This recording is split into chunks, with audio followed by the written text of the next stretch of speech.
Alright, so we are going to move on to our next set of notes. This is the same question, but we just have a different sort of focus. So you can keep the same notes if you want to and just continue on with those called motivation. We're just going to look at the new beliefs that come out of that, some new beliefs that have came out of the Protestant Reformation that are making their way to the New World, which we're going to look at North America. So again, our question is, what motivated Europeans to come to the New World? So in the last set of notes, we went back to 1600 and we talked about how we're going to really look at England. That's our focus. So why would people want to move? We talked about migration, that is moving from one place to another with the intent to settle or to stay there. And you can have voluntary or forced migration where you want to move versus you have to move.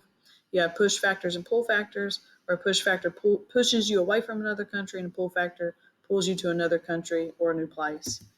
Religion at this time, before right up until 1600, we will say everybody pretty much believed the same way. They were Catholic, but then some things happened, like the Church of England was created because King Henry VIII said, "Hey, I don't like the way that you guys are doing things. Don't like the way the Pope is making these decisions about my marriage. So I'm going to make my own church." And people got upset with that.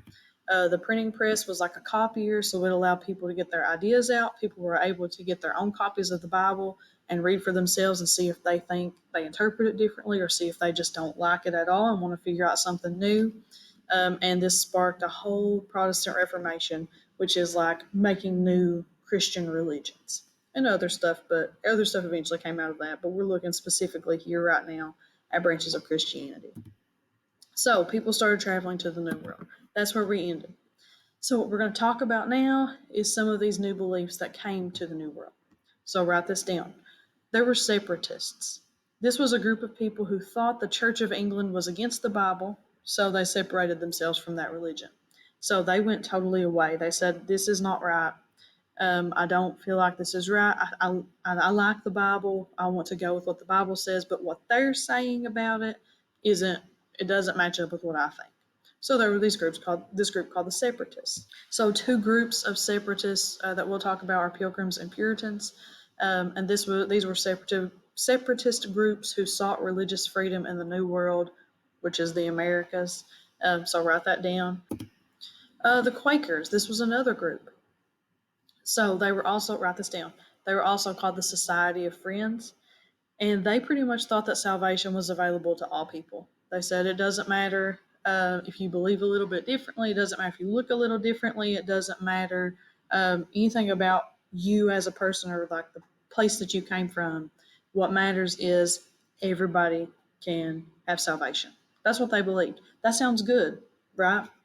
But we'll talk in just a minute. Some people didn't really think that. There'll be 5 bonus points if you guys can tell me who this is. You should all know who that is. 5 bonus points if you can tell me. So, is the New World perfect? You don't have to write this down. No.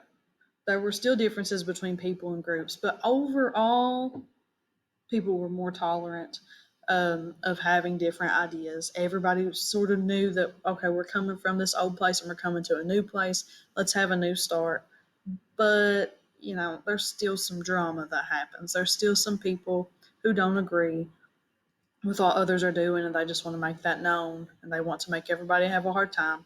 Obviously, later on in the New World, something that comes about is slavery. So, definitely not perfect. There's definitely differences between groups of people for no reason at all. But overall, right now, it's a better place, okay, than where they came from. So, some drama that we'll talk about. Write these down.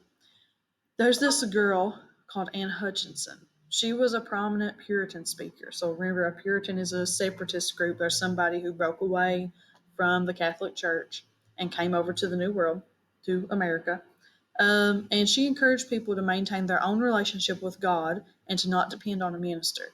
So she was saying things like, well, for so long we had to listen to one guy speak about everything.